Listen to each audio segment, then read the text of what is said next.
Hold up.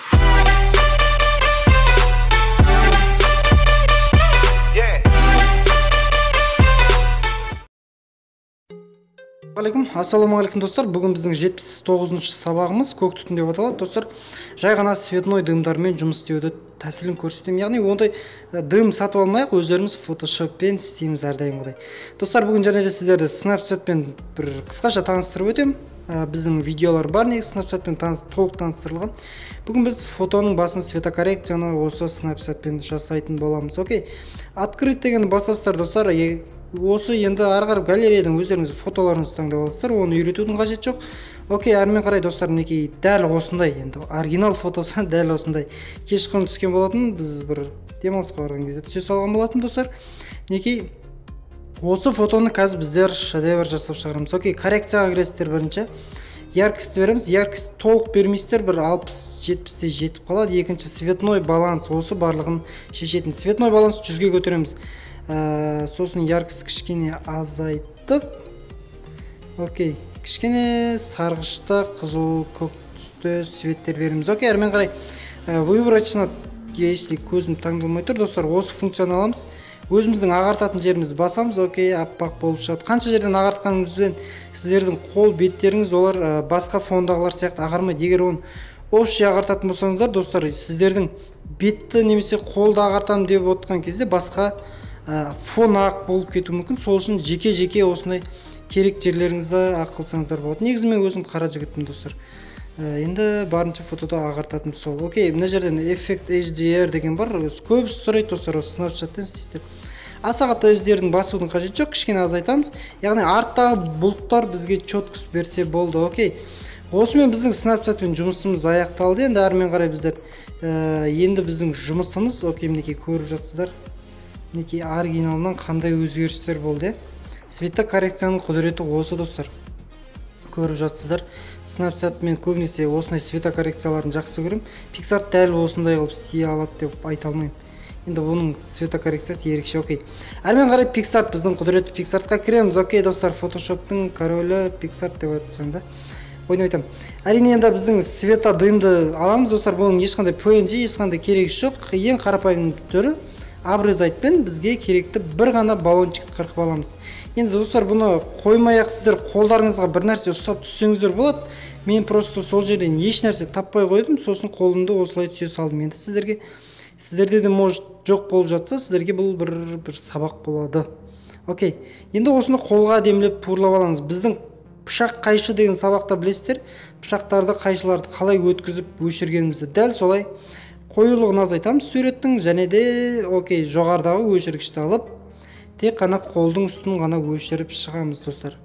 Окей, кішкене жақындатайық. Мінекей тек қана қолдың үстін өшіріп шығамыз. Қолда бір нәрсе тұрма тұр, кейін кезде бір әңгіме болмасын, тағы бір неше түрлі адам шығады. Қолында еш нәрсе жоқ, қайықтан шығып тұр деген әңгімелер ше. Сол үшін қолдарыңызға барынша бір нәрсе істеп тұрыңыздар. Окей, қоюлығын до конца көтереміз. Мінекей, достар, қолында бір нәрсе тұр. Окей, понятно. Әрмен қарай, достар, енді добавить фотоның жоқ, достар, v квадрат деген бар функция, ұмытып бара жатырмын. Осыны до конца көтересіздер, сумманы 0-ге апарасыздар. Себебі енді, достар, сіздердің фотоларыңыз егер осылай менің сияқты кішкене қысылып қалса, оны көтересіздер. Енді инструменттен обрезайттар, аяқ жағын ғана өшіреміз. Мінекей аяқ жағын қырқамыз. Жоғарыда қосылған аспан қала береді. Себебі бізге аспанның барынша үлкен болған жақсы, себебі біліп тұрған шығарсыздар, қазір біз оны дым қоямыз. Енді әрмен қарай клонировать, оны тез видео болып кетті, достар, кешірім сұраймын. Клонировать барлықтарыңыз білетін шығарсыздар. Осымен жаңа ғана сызық өтеді, достар, сіздер істесеңіздер тіп-тіке сызық өтеді. Сол жерді былай қарап өшіріп тастау, осы клонировать жақсы. Окей, әрмен қарай енді добавить фото арқылы біздер дымды аламыз. Цветной дым PNG деп Google-ден іздесеңіздер шығады. Өткенде менен 4-5 бала сұрап жатқан, мен сабақ шыққасын айтам деп айтпай қойған едім. Мінекей, цветной дым сабақта айтып жатырмын. Енді өшіргішпен ұштарын, енді қырларын өшіріп тастаймыз. Оны барлықтарыңыз білесіздер, қырларды ешқашан қоймайтын.